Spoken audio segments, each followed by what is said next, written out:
to me. All right, well, welcome in YouTube and Rumble as well. So yesterday we left off on 2 Samuel chapter 18. You ready, Matthew? All right, so David mustered the men who were with him and appointed over them commanders of thousands and commanders of hundreds. David sent out his troops, a third under the command of Joab, a third under Joab's brother Abishai, son of Zeruiah, and a third under Ittai, the Gittite. The king told the troops, I myself will surely march out with you. But the men said, you must not go out. If we are forced to flee, they won't care about us. Even if half of us die, they won't care. But you are worth 10,000 of us. It would be better now for you to give us support from the city. The king answered, I will do whatever seems best to you. So the king stood beside the gate while all his men marched out in units of hundreds and of thousands. The king commanded Joab, Abishai, and Ittai, be gentle with the young man Absalom for my sake. And all the troops heard the king giving orders concerning Absalom to each of the commanders. David's army marched out of the city to fight Israel, and the battle took place in the forest of Ephraim. There Israel's troops were routed by David's men, and the casualties that day were great, 20,000 men. The battle spread out over the whole countryside, and the forest swallowed up more men that day than the sword. Now Absalom happened to meet David's men.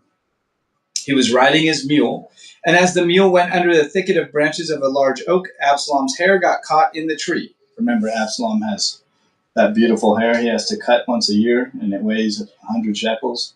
Remember? No? Okay. So his hair got caught in the tree. He was left hanging in midair while the mule he was riding kept on going. When one of the men saw what had happened, he told Joab, I just saw Absalom hanging in an oak tree. Joab said to the man who had told him this, what, you saw him? Why didn't you strike him to the ground right there? Then I would have had to give you 10 shekels of silver and a warrior's belt. But the man replied, even if 1,000 shekels were weighed out into my hands, I would not lay a hand on the king's son. In our hearing, the king commanded you and Abishai and Ittai, protect the young man Absalom for my sake. And if I had put my life in jeopardy, and nothing is hidden from the king, you would have kept your distance from me. Joab said, I'm not going to wait like this for you. So he took 3 javelins in his hand and plunged them into Absalom's heart, while Absalom was still alive in the oak tree.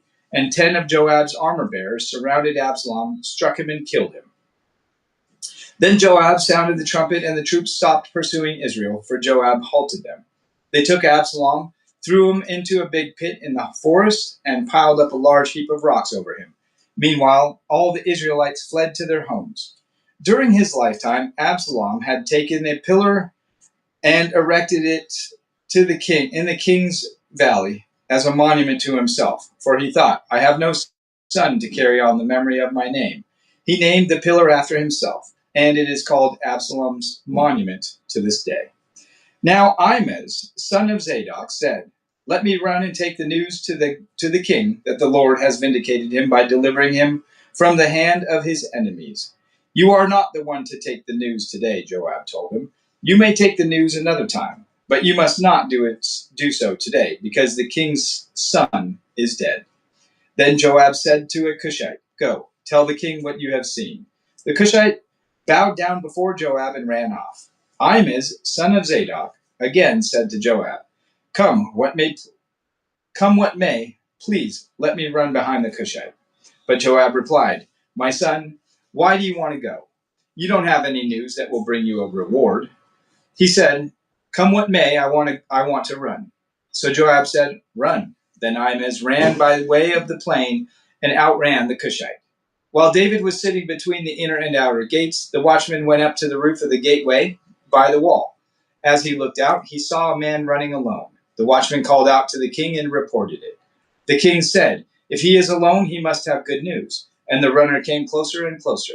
Then the watchman saw another runner, and he called down to the gatekeeper, look, another man running alone. The king said, he must be bringing good news too. The watchman said, "It seems to me that the first one runs like Imas, son of Zadok." "He's a good man," the king said. "He comes with good news." Then Imas called out to the king, "All is well." He bowed down before the king with his face to the ground and said, "Praise be to the Lord your God. He has delivered up those who lifted their hands against my lord the king." The king asked, "Is the young man Absalom safe?" Imas answered, "I saw, I saw great confusion, just as Joab was about to send the king's servant and me, your servant, but I don't know what it was." The king said, "Stand aside and wait here." He stepped aside and stood there. Then the Cushite arrived and said, "My lord the king, hear the good news. The Lord has vindicated you today by delivering you from the hand of all who rose up against you." The king asked the Cushite, "Is the young man Absalom safe?" The Cushite replied, "May the enemies of my lord the king and all who rise up to harm you be like that young man." The king was shaken. He went up to the room over the gateway and wept. As he went, he said, "Oh, my son Absalom, my son Absalom, if only I had died instead of you, oh Absalom, my son, my son." Excuse me. 2 Samuel 19. Joab was told, "The king is weeping and mourning for Absalom." And for the whole army, the victory that day was turned into mourning, because on that day the troops heard it said, "The king is grieving for his son." The men stole into the city that day, as men steal in who are ashamed when they flee from a battle. The king covered his face and cried aloud, "Oh, my son Absalom! Oh, Absalom, my son, my son!" Then Joab went into the house to the king and said, "Today you have humiliated all your men who have just saved your life and the lives of your sons and daughters and the lives of your wives and concubines. You have you love those who hate you, and you hate those who love you. You have made it clear today that the commander and their men mean nothing to you. I see that you would be pleased if Absalom were alive today and all of us were dead. Now go out and encourage your men. I swear by the sword that if you don't go out, not a man will be left with you by nightfall. This will be worse for you than all the calamities that have come on you from your youth till now." So the king got up and took his seat in the gateway. When the men were told, "The king is sitting in the gateway," they all came before him. Meanwhile, the Israelites had fled to their homes. Throughout the tribes of Israel, all the people were arguing among themselves, saying, "The king delivered us from the hand of our enemies. He is the one who rescued us from the hand of the Philistines. But now he has fled the country to escape from Absalom. And Absalom, whom we anointed to rule over us, has died in battle. So why do you say nothing about bringing the king back?" King David sent his message to Zadok and Abiathar, the priests. "Ask the elders of Judah, why should you be the last to bring the king back to his palace, since what is being said throughout Israel has reached the king at his quarters? You are my relatives, my own flesh and blood. So why should you be the last to bring back the king?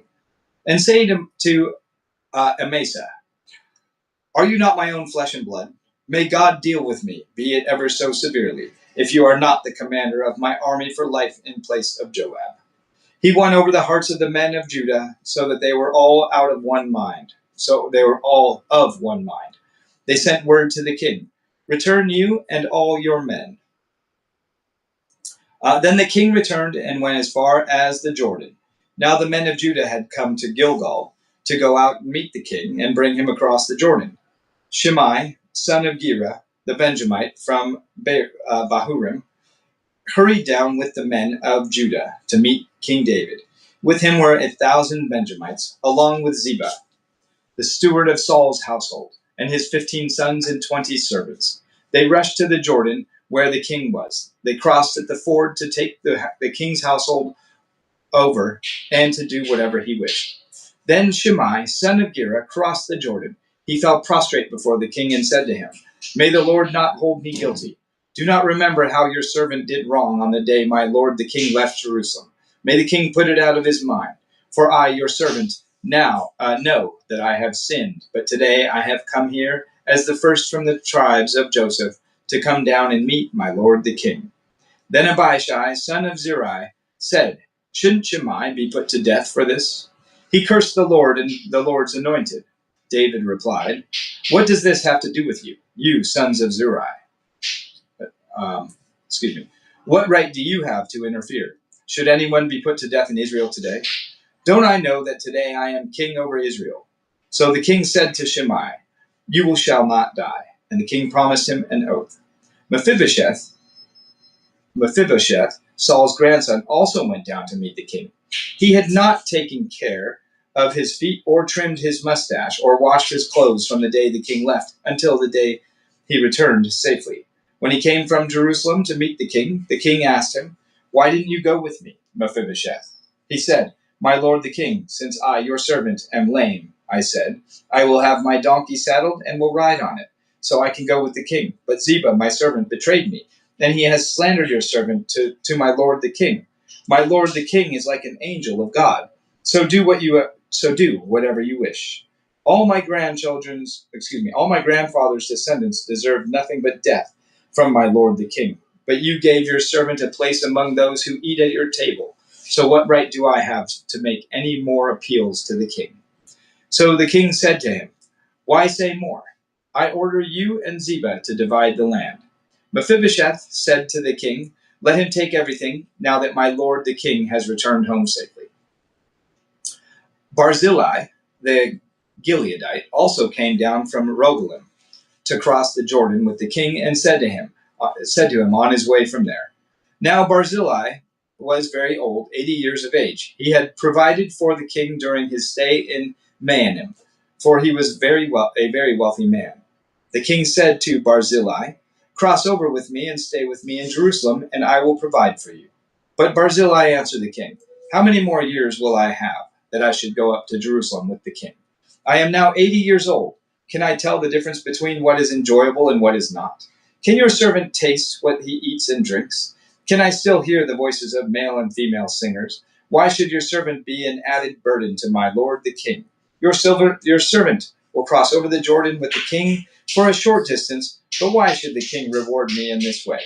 Let your servant return that I may die in my own town near the tomb of my father and mother. But here is your servant Kimham. Let him cross over with my lord the king. Do for him whatever you wish.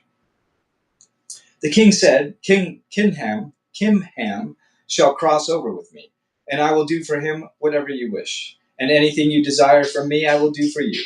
So all the people crossed the Jordan, and then the king crossed over. The king kissed Barzillai and bid him farewell, and Barzillai returned to his home. When the king crossed over to Gilgal, Kimham crossed with him. All the troops of Judah and half the troops of Israel had taken the king over. Soon all the men of Israel were coming to the king and saying to him, why did our brothers, the men of Judah, steal the king away and bring him and his household across the Jordan together with all his men? All the men of Judah answered the men of Israel, we did this because the king is closely related to us. Why are you angry about it? Have we eaten any of the king's provisions? Have we taken anything for ourselves? Then the men of Israel answered the men of Judah, we have 10 shares in the king, so we have a greater claim to David than you have.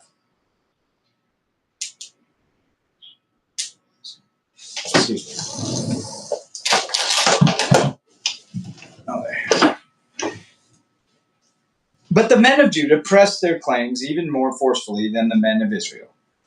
2 Samuel chapter 20. Let's see, it's been 15 minutes. Give me another chapter. I'll take these off of you, okay?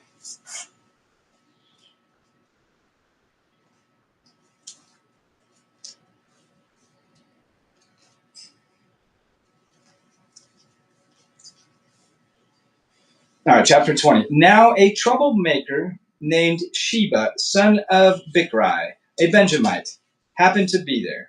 He sounded the trumpet and shouted, we have no share in David, no part in Jesse's son. Every man to his tent, Israel.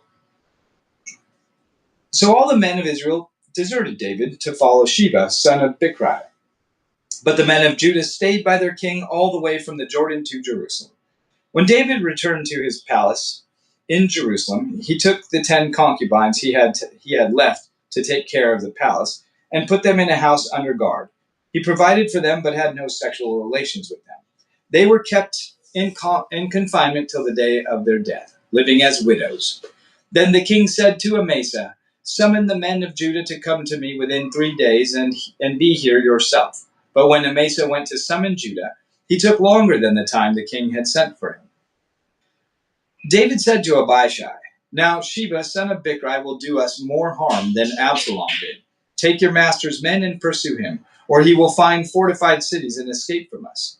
So Joab's men, and the Kerethites, and Pelethites, and all the mighty warriors went out under the command of Abishai.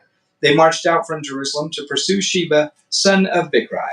While they were at the great rock of Gibeon, Amasa came to meet them. Joab was wearing his military tunic, and strapped over it at his waist was a belt with a dagger in its sheath. He had stepped forward, it dropped out of its sheath. Joab said to Amasa, "How are you, my brother?" Then Joab took Amasa by the beard, and with his right hand to kiss him. Amasa was not on his guard against the dagger in Joab's hand, and Joab plunged it into his belly, and his intestines spilled out on the ground. Without being stabbed again, Amasa died. Then Joab and his brother Abishai pursued Sheba, son of Bichri. One of Joab's men stood beside Amasa and said, "Whoever favors Joab and whoever is for David, let him follow Joab." Amasa lay wallowing in his blood in the middle of the road, and the man saw that all the troops came to a halt there. When he realized that everyone who came up to Amasa stopped, he dragged him from the road into the field and threw a garment over him. After Amasa had been removed from the road, everyone went on with Joab to pursue Sheba, son of Bichri. Sheba passed through all the tribes of Israel to Abel Beth Maacah, and through the entire region of the Bichrites, who gathered together and followed him. All the troops with Joab came and besieged Sheba in Abel Beth Maacah. They built a siege ramp up to the city, and it stood against the outer fortifications. While they were battering the wall to bring it down, a wise woman called from the city, "Listen, listen! Tell Joab to come here so I can speak to him." He went toward her, and she asked, "Are you Joab?" "I am," he answered. She said, "Listen to what your servant has to say." "I'm listening," he said. She continued, "Long ago they used to say, 'Get your answer at Abel,' and that settled it. We are the peaceful and faithful in Israel. You are trying to destroy a city that is a mother in Israel. Why do you want to swallow up the Lord's inheritance?" "Far be it from me," Joab replied. "Far be it from me to swallow up or to destroy. This is not the case. A man named Sheba, son of Bichri, from the hill country of Ephraim, has lifted up his hand against the king, against David. Hand over this man, and I'll withdraw from this city." The woman said to Joab, "His head will be thrown to you from the wall." Then the woman went to all the people with her wise advice, and they cut off the head of Sheba, son of Bichri, and threw it to Joab. So he sounded the trumpet. His men dispersed from the city, each returning to his home, and Joab went back to the king in Jerusalem. Joab was over Israel's entire army. Benaiah, son of Jehoiada, was over the Kerethites and Pelethites. Adoniram was in charge of forced labor. Jehoshaphat, son of Ahilud, was recorder. Sheva was secretary. Zadok and Abiathar were priests, and Ira the Jerite was David's priest. Okay, I'll take just a stop here just for a second. I'm going to keep my promise.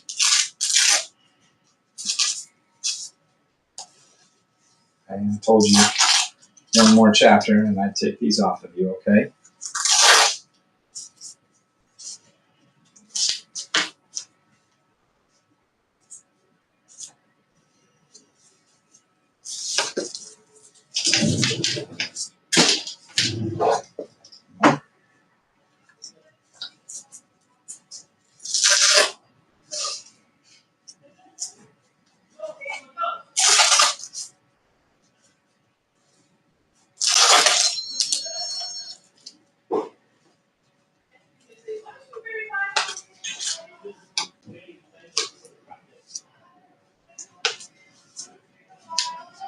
Is that better?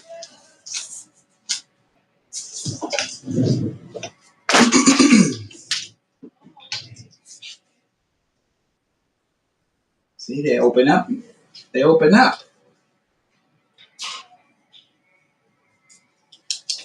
All right. And let me give Matthew the rest of his water real quick. Don't fall out of the bed, Matthew.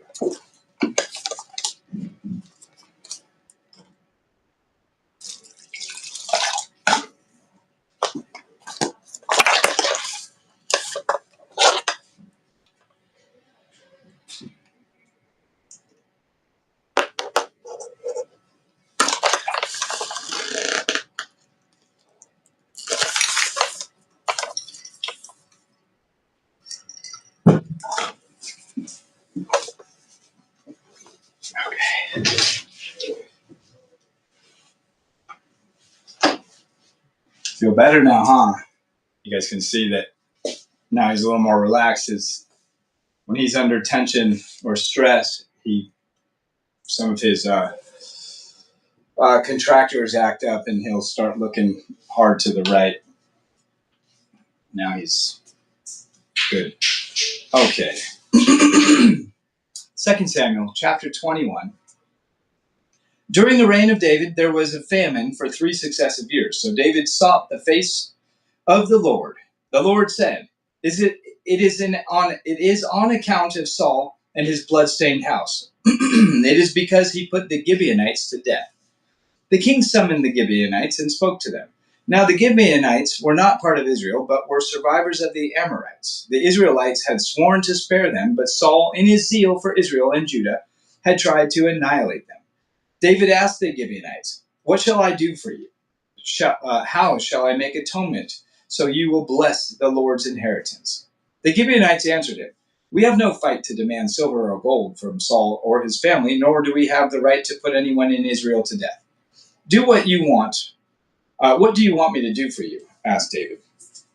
They answered the king, As for the man who destroyed us and plotted against us, so that we have been decimated and have no place anywhere in Israel, let 7 of his male descendants be given to us to be killed, and their bodies exposed before the Lord at Gibeah of Saul, the Lord's chosen one.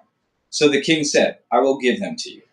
The king spared Mephibosheth, son of Jonathan, the son of Saul, because of the oath before the Lord between David and Jonathan, son of Saul. But the king took Armoni and Mephibosheth, the 2 sons of Aiah's daughter, Rizpah, whom she had borne to Saul, together with the 5 sons of Saul's daughter, Merab, whom he had borne to Adriel, son of Barzillai, the Meholathite. He handed them over to the Gibeonites, who killed them and exposed their bodies on a hill before the Lord. All 7 of them fell together. They were put to death during the first days of the of the harvest, just as the barley harvest was beginning. Rizpah, daughter of Aiah, took sackcloth and spread it out for herself on a rock. From the beginning of the harvest till the rain poured down from the heavens on the bodies, she did not let the birds touch them by day or the wild animals by night. When David was told what Aiah's daughter Rizpah, Saul's concubine, had done, he went and took the bones of Saul and his son Jonathan from the cities of Jabesh Gilead. They had stolen their bodies from the public square at Beth Shan, where the Philistines had hung them, after they struck Saul down at Gilboa. David brought the bones of Saul and his son Jonathan from there, and the bones of those who had been killed and exposed were gathered up. They buried the bones of Saul and his son Jonathan in the tomb of Saul's father Kish at Zelah in Benjamin, and did everything the king commanded. After that, God answered prayer in behalf of the land, or on behalf. Once again, there was a battle between the Philistines and Israel. David went down with his men to fight against the Philistines, and he became exhausted. And Abishai bin Ab, one of the descendants of Rapha, whose bronze spearhead weighed 300 shekels, and who was armed with a new sword, said he would kill David. But Abishai, son of Zeruiah, came to David's rescue. He struck the Philistine down and killed him. Then David's men swore to him, saying, Never again will you go out with us to battle, so that the lamp of Israel will not be extinguished. In the course of time, there was another battle with the Philistines at Gob. At that time, Shebekah, the Hushathite, killed Saph, one of the descendants of Rapha.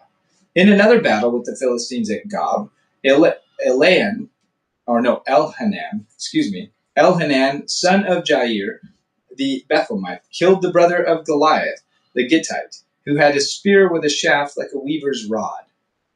In still another battle, which took place at Gath, there was a huge man with 6 fingers on each hand and 6 toes on each foot, 24 in all.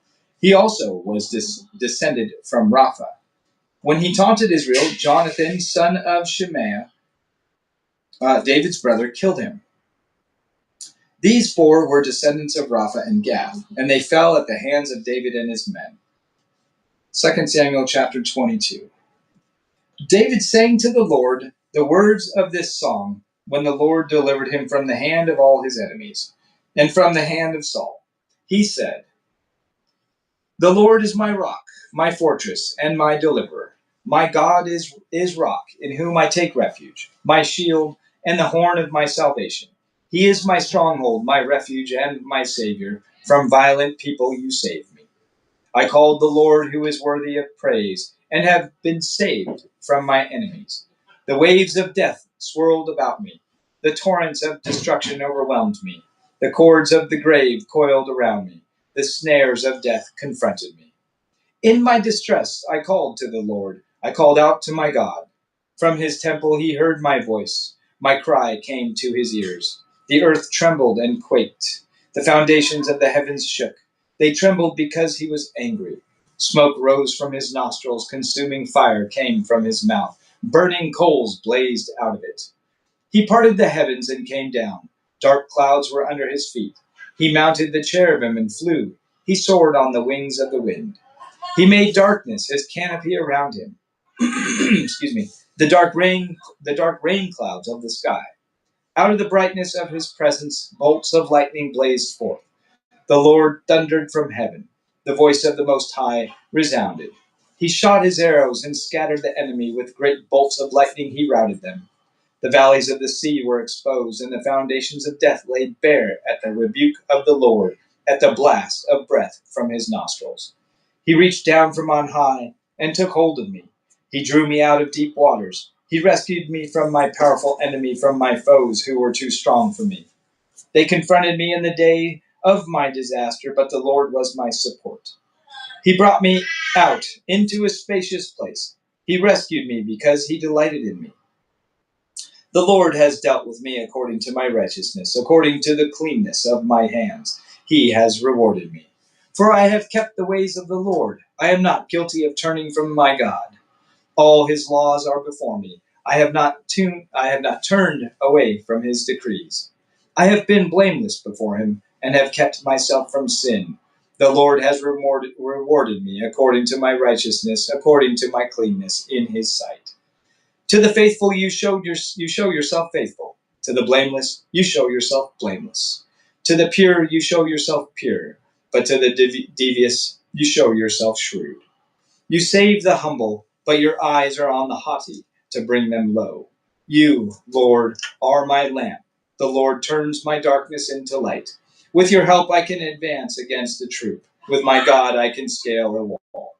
As for God, his way is perfect. The Lord's word is flawless. He shields all who take refuge in him. For who is God besides the Lord? And who is the rock except our God? It is God who arms me with strength and keeps my way secure. He makes my feet like the feet of a deer. He causes me to stand on the heights. He trains my hands for battle. My arms can bend a bow of bronze. You make your saving help my shield. Your help has made me great. You provide a broad path for my feet, so that my ankles do not give way. I pursued my enemies and crushed them. I did not turn back till they were destroyed. I crushed them completely, and they could not rise. They fell beneath my feet. You armed me with strength for battle. You humbled my adversaries before me. You made my enemies turn their backs in flight. And I destroyed my foes. They cried for help, but there was no one to save them. To the Lord, but he did not save them. I beat them as fine as the dust of the earth. I pounded and trampled them like mud in the streets. You have delivered me from the attacks of the peoples. You have preserved me as the head of nations. People I did not know now serve me. Foreigners cower before me. As soon as they hear me, they obey me. They all lose heart. They come trembling from their strongholds. The Lord lives. Praise be my rock. Praise be to my rock. Exalted be my God, the rock, my Savior. He is the God who avenges me, who puts the nations under me, who sets me free from my enemies. You exalted me above my foes. From a violent man you rescued me. Therefore I will praise you, Lord, among the nations. I will sing the praises of your name.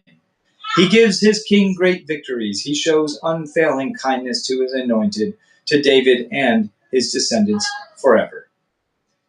All right, 2 Samuel 23. These are the last words of David. The inspired utterance of David, son of Jesse, the utterance of the man exalted by the Most High, the man anointed by the God of Jacob, the hero of Israel's songs. The Spirit of the Lord spoke through me. His word was on my tongue. The God of Israel spoke. The rock of Israel said to me, when one rules over people in righteousness, when he rules in the fear of God, he is like the light of morning at sunrise, on a cloudless morning, like the brightness after rain that brings grass from the earth. If my house were not right with God, surely I would not have made with me an everlasting, he would not have made with me an everlasting covenant, arranged and secured in every part. Surely he would not bring to fruition my salvation and grant me my every desire. But evil men are all to be cast aside like thorns which are not gathered with the hand. Whoever touches thorns uses a tool of iron or the shaft of a spear. They are burned up where they lie. These are the names of David's mighty warriors. Josheb-Basebeth, a Tachamonite. Sorry if I'm saying these wrong, you guys. I'll do my best. Was chief of the three. He raised his spear against 800 men, whom he killed in one encounter. Next to him was Eleazar, son of Dodai, the Ahohite. As one of the three mighty warriors, he was with David when they taunted the Philistines gathered at Pas Damim for battle. Then the Israelites retreated, but Eleazar stood his ground and struck down the Philistines till his hand grew tired and froze to the sword. The Lord brought about a great victory that day. The troops returned to Eleazar, but only to strip the dead. Next to him was Shema, son of Agi, the Hararite. When the Philistines banded together at a place where there was a field full of lentils, Israel's troops fled from them. But Shema took his stand in the middle of the field. He defended it and struck the Philistines down, and the Lord brought about a great victory. During harvest time, 3 of the 30 chief warriors came down to David at the cave of Adullam, while a band of Philistines was encamped in the valley of Rephaim. At that time, David was in the stronghold, and the Philistine garrison was at Bethlehem. David longed for water and said, "Oh, that someone would get me a drink of water from the well near the gate of Bethlehem." So the 3 mighty warriors broke through the Philistine lines, drew water from the well near the gate of Bethlehem, and carried it back to David. But he refused to drink it. Instead, he poured it out before the Lord. "Far be it from me, Lord, to do this," he said. "It is not the blood of men who went at the risk of their lives.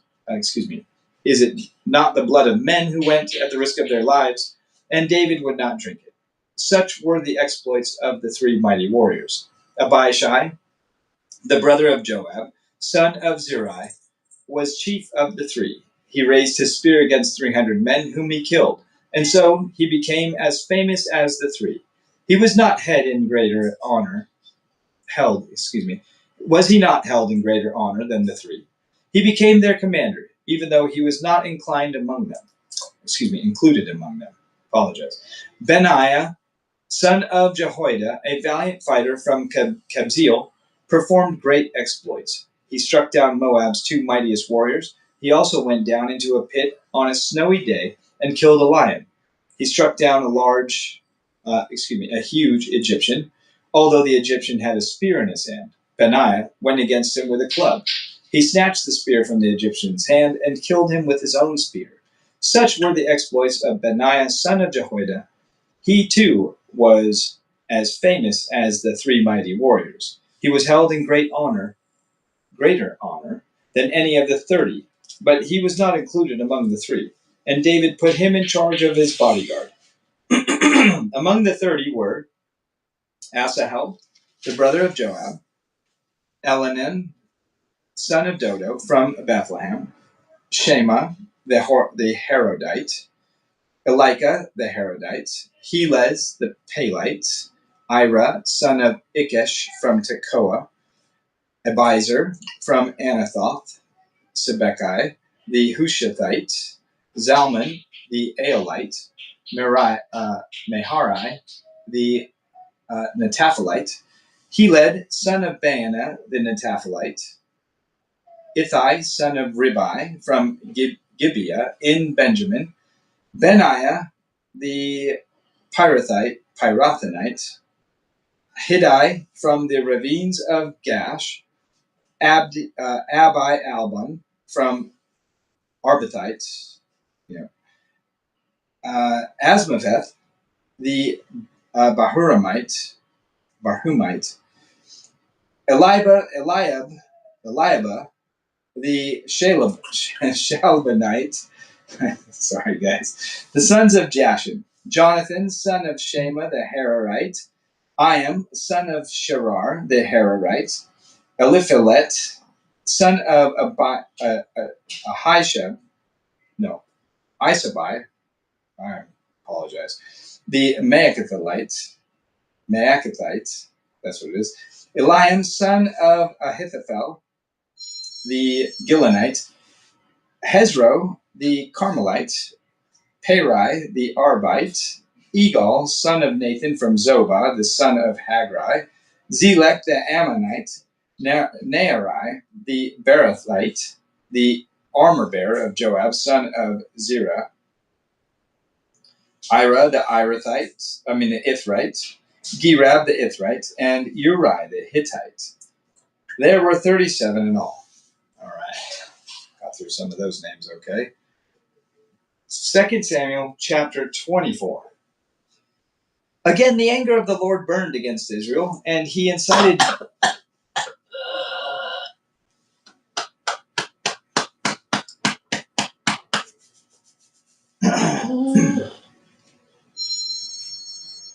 Okay?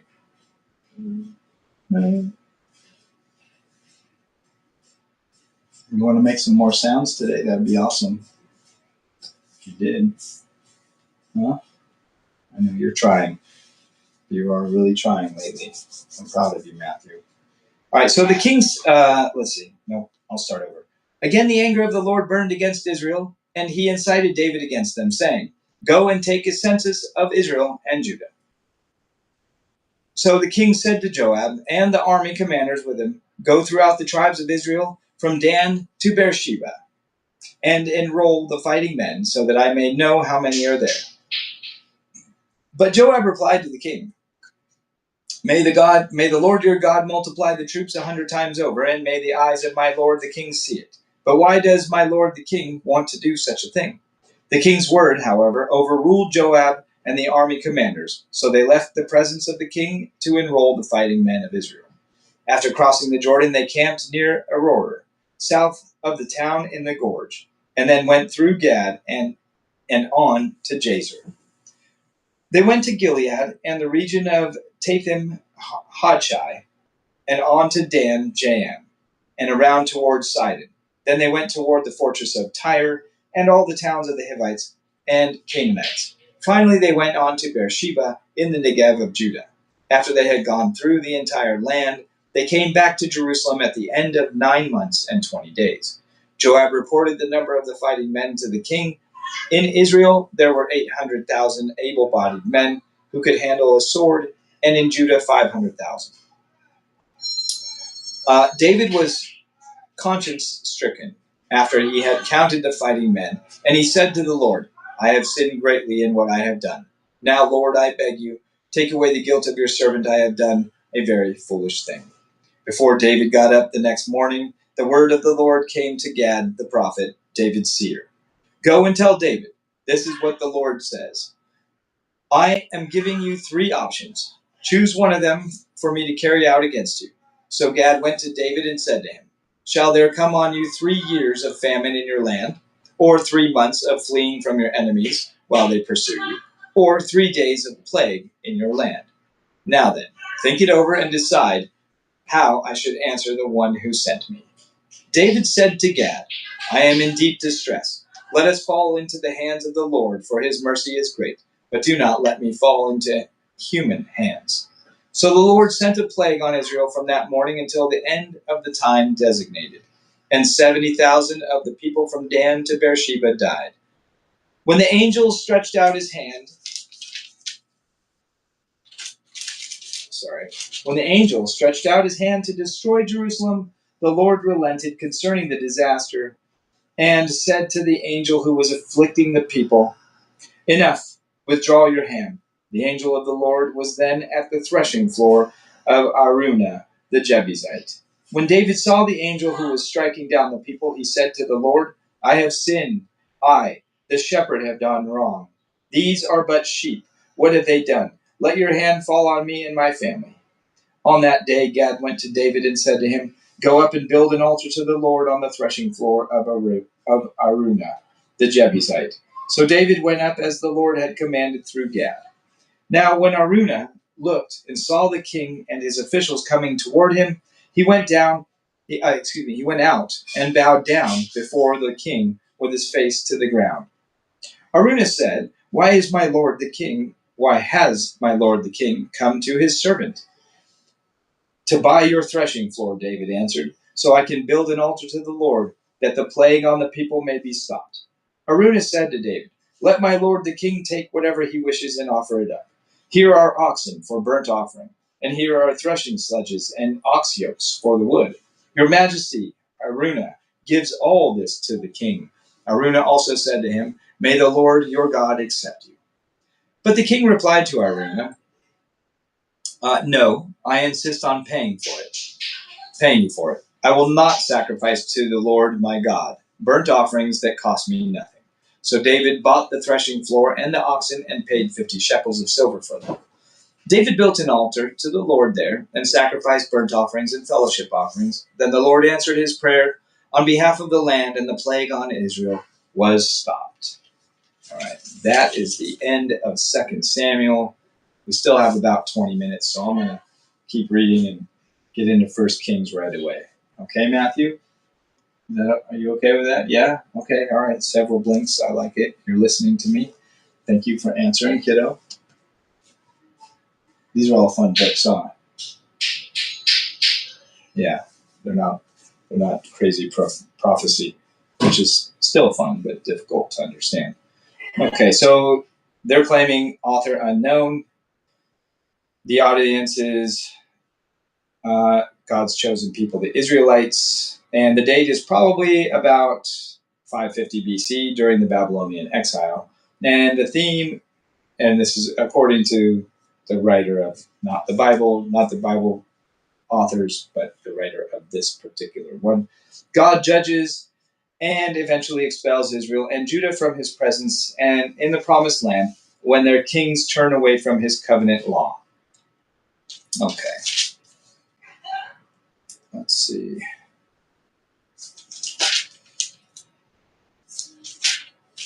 All right. Chapter 1. And I didn't get any of those warnings today so far. That's good. All right, chapter 1. 1 Kings chapter 1. All right, when David was very old, he could not keep warm even when they put covers over him. So his attendants said to him, Let us look for a young virgin to serve the king and take care of him. She can lie beside him so that our lord the king may keep warm. Then they searched throughout Israel for a beautiful young woman and found Abishag, a Shunammite, and brought her to the king. The woman was very beautiful. She took care of the king and waited on him, but the king had no sexual relations with her. Now, Adonijah, whose mother was Haggith, put himself forward and said, I will be king. So he got chariots and horses ready, with 50 men to run ahead of him.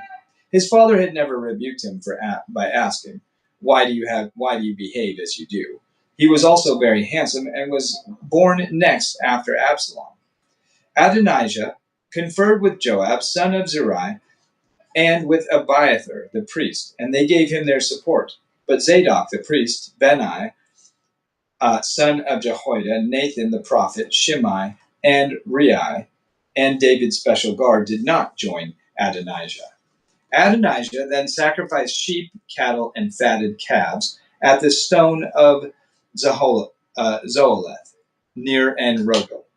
He invited all his brothers, the king's sons, and all the royal officials of Judah, but he did not invite Nathan the prophet, or Benaiah, or the special guard, or his brother Solomon.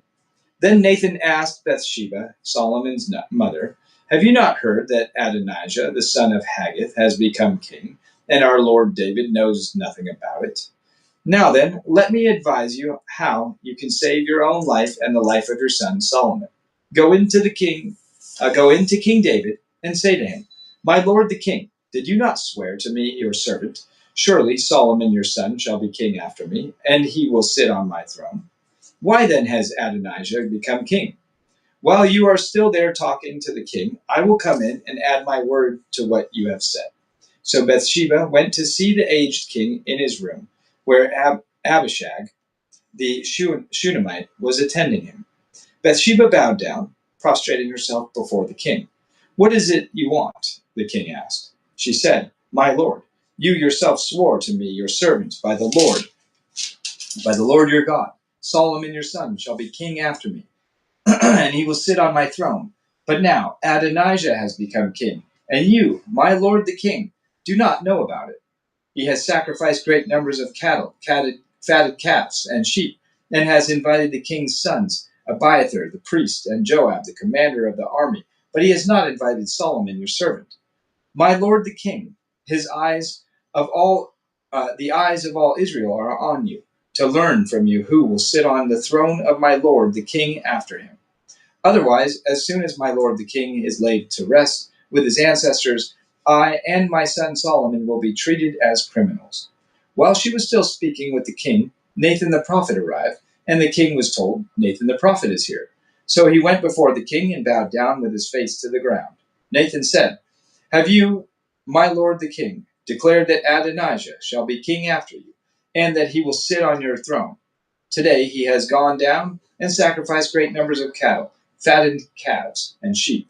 He has invited all the king's sons, the commanders of the army of Abiathar the priest, excuse me. Right now they are eating and drinking with him and saying, 'Long live King Adonijah.' But me, your servant, and Zadok the priest, and Benaiah son of Jehoiada, and your servant Solomon, he did not invite. Is this something my lord the king has done without letting his servants know who should sit on the throne of my lord the king after him?" Then King David said, "Call in Bathsheba." So she came into the king's presence and stood before him. The king then took an oath, as surely as the Lord lives, who has delivered me out of every trouble, I will surely carry out this very day what I swore to you by the Lord, the God of Israel. Solomon your son shall be king after me, and he will sit on my throne in my place. Then Bathsheba bowed down with her face to the ground, prostrating herself before the king, and said, "May my lord King David live forever." King David said, "Call in Zadok the priest, Nathan the prophet, and Benaiah son of Jehoiada." When they came before the king, he said to them, "Take your lord's servants with you, and have Solomon my son mount my own mule, and take him down to Gihon. There have Zadok the priest and Nathan the prophet anoint him king over Israel.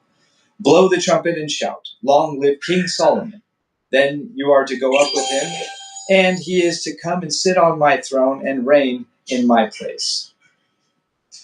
I have appointed him ruler over Israel and Judah." Benaiah son of Jehoiada answered the king, "Amen. May the Lord, the God of my lord the king, so declare it. As the Lord was with my lord the king, so may he be with Solomon, to make his throne even greater than the throne of my lord King David." So Zadok the priest, Nathan the prophet, Benaiah son of Jehoiada, the Kerethites and the Pelethites went down and had Solomon mount King David's mule, and they escorted him to Gihon. Zadok the priest took the horn of oil from the sacred tent and anointed Solomon, and they sounded the trumpet, and all the people shouted, "Long live King Solomon!" And all the people went up after him, playing pipes and rejoicing greatly, so that the ground shook with the sound. Adonijah and all the guests who were with him heard it as they were finishing their feast. On hearing the sound of the trumpet, Joab asked, "What's the meaning of all this noise in the city?" Even as he was speaking, Jonathan, son of Abiathar, the priest, arrived. Adonijah said, "Come in. A worthy man like you must be bringing good news." "Not at all," Jonathan answered. "Our Lord King David has made Solomon king. The king has sent with him Zadok the priest, Nathan the prophet, Benaiah son of Jehoiada, the Kerethites and the Pelethites, and they have put him on the king's mule. And Zadok the priest and Nathan the prophet have anointed him king at Gihon. From there they have gone up cheering, and the city resounds with it. That's the noise you hear. Moreover, Solomon has taken his seat on the royal throne. Also, the royal officials have come to congratulate our Lord King David, saying, 'May your God make Solomon's name more famous than yours, and his throne greater than yours.' And the king bowed in worship on his bed and said, 'Praise be to the Lord, the God of Israel, who has allowed my eyes to see a successor on my throne today.'" At this, all Adonijah's guests rose in alarm and dispersed. But Adonijah, in fear of Solomon, went and took hold of the horns of the altar. Then Solomon was told, "Adonijah is afraid of King Solomon and is clinging to the horns of the altar. He says, 'Let King Solomon swear to me today that he will not put his servant to death with the sword.'" Solomon replied, "If he shows himself to be worthy, not a hair of his head will fall to the ground. But if evil is found in him, he will die." Then King Solomon sent men, and they brought him down from the altar. And Adonijah came and bowed down to King Solomon, and Solomon said, "Go to your home." 1 Kings chapter 2. When the time drew near for David to die, he gave a charge to Solomon his son. "I am about to go the way of all the earth," he said. "So be strong, act like a man, and observe what the Lord your God requires. Walk in obedience to him and keep his decrees and commands, his laws and regulations, as written in the law of Moses. Do this so that you may prosper in all you do and wherever you go, and that the Lord may keep his promise to me. If your descendants watch how they live, and if they walk faithfully before me with all their heart and soul, you will never fail to have a successor on the throne of Israel." I think they screwed that up, huh, Matthew? "Now you yourself know what Joab, son of Zeruiah, did to me, what he did to the two commanders of Israel's armies, Abner, son of Ner, and Amasa, son of Jether. He killed them, shedding their blood in peacetime as if in battle. And with that blood he stained the belt around his waist and the sandals on his feet.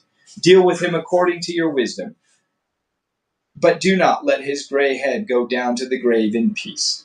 But show kindness to the sons of Barzillai, of Gilead, and let them be among those who eat at your table. They stood by me when I fled from your brother Absalom."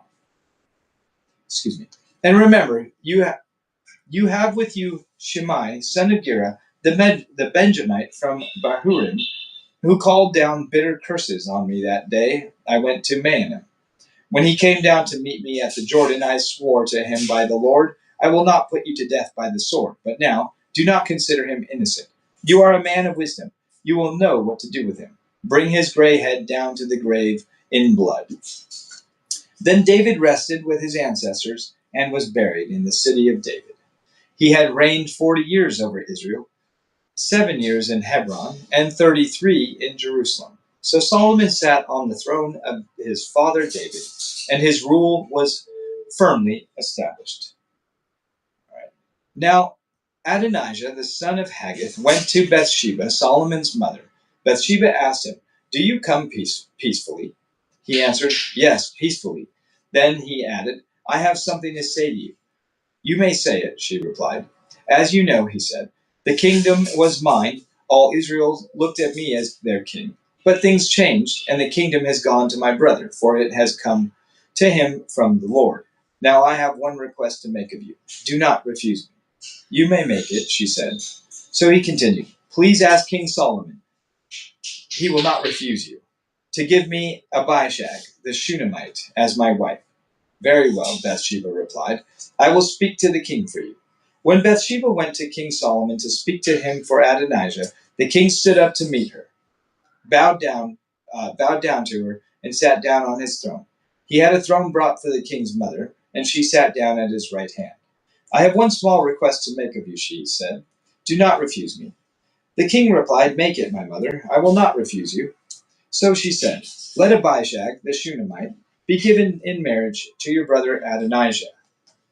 King Solomon answered his mother, "Why do you request Abishag the Shunammite for Adonijah? You might as well request the kingdom for him. After all, he is my older brother. Yes, for him and for Abiathar the priest and Joab son of Zeruiah." Then King Solomon swore by the Lord, "May God deal with me, be it ever so severely, if Adonijah does not pay with his life for this request. And now, as surely as the Lord lives, he who has established me securely on the throne of my father David and has founded a dynasty for me, as he promised, Adonijah shall be put to death today." So King Solomon gave orders to Benaiah, son of Jehoiada, and he struck down Adonijah, and he died. So Abiathar the priest, the king said, excuse me, just reads weird. "Go back to your fields in Anathoth. You deserve to die, but I will not put you to death now, because you carried the ark of the sovereign Lord before my father David and shared all my father's hardships." So Solomon removed Abiathar from the priesthood of the Lord, fulfilling the word the Lord had spoken at Shiloh about the house of Eli. When the news reached Joab, who had conspired with Adonijah, though not with Absalom, he fled to the tent of the Lord and took hold of the horns of the altar. King Solomon was told that Joab had fled to the tent of the Lord and was beside the altar. Then Solomon ordered Benaiah, son of Jehoiada, "Go, strike him down." So Benaiah entered the tent of the Lord and said to Joab, "The king says, 'Come out.'" But he answered, "No, I will die here." Benaiah reported to the king, This is how Joab answered me." Then the king commanded Benaiah, "Do as he says, strike him down and bury him, and so clear me, clear me and my whole family of the guilt of the innocent blood that Joab shed. The Lord will repay him for the blood he shed, because without my father David knowing it, he attacked 2 men and killed them with the sword. Both of them, Abner, son of Ner, commander of Israel's army, and Amasa, son of Jether, commander of Judah's army, were better men and more upright than he. May the guilt of their blood rest on the head of Joab and his descendants forever. But on David and his descendants, his house and his throne, may there be the Lord's peace forever." So Benaiah, son of Jehoiada, went up and struck down Joab and killed him, and he was buried at his home out in the country.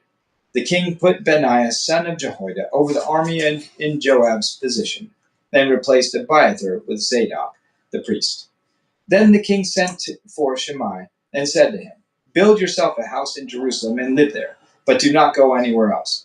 The day you leave and cross the Kidron Valley, you can be sure you will die. Your blood will be on your own head." Shimei answered the king, "What you say is good. Your servant will do as my lord the king has said." And Shimei stayed in Jerusalem for a long time. But 3 years later, 2 of Shimei's slaves ran off to Achish, son of Maacah, king of Gath, and Shimei was told, "Your slaves are in Gath." At this he saddled his donkey and went to Achish at Gath in search of his slaves. So Shimei went away and brought the slaves back from Gath. When Solomon was told that Shimei had gone from Jerusalem to Gath and had returned, the king summoned Shimei and said to him, "Did I not make you swear by the Lord and warn you, on the day you leave and go anywhere else, you can be sure you will die? At that time you said to me, 'What you say is good. I will obey.' Why then did you not keep your oath to the Lord and obey the command I gave you?" The king also said to Shimei, "You know in your heart all the wrong you did to my father David. Now the Lord will repay you for your wrongdoing. But King Solomon will be blessed, and David's throne will remain secure before the Lord forever." Then the king gave the order to Benaiah, son of Jehoiada, and he went out and struck Shimei down, and he died. The kingdom was now established in Solomon's hands. That's a good place to stop, if any. Huh, Matthew? Yeah. Okay. I know you agree that it's a good place to stop, and you're not just saying that because you don't want me to read anymore, right? All right. Well, thank you, YouTube and Rumble, for joining us today. Tomorrow, Lord willing, on time, we will start reading. We'll pick up where we left off. 1 Kings chapter 3. So thank you, and have a great night. God bless you all.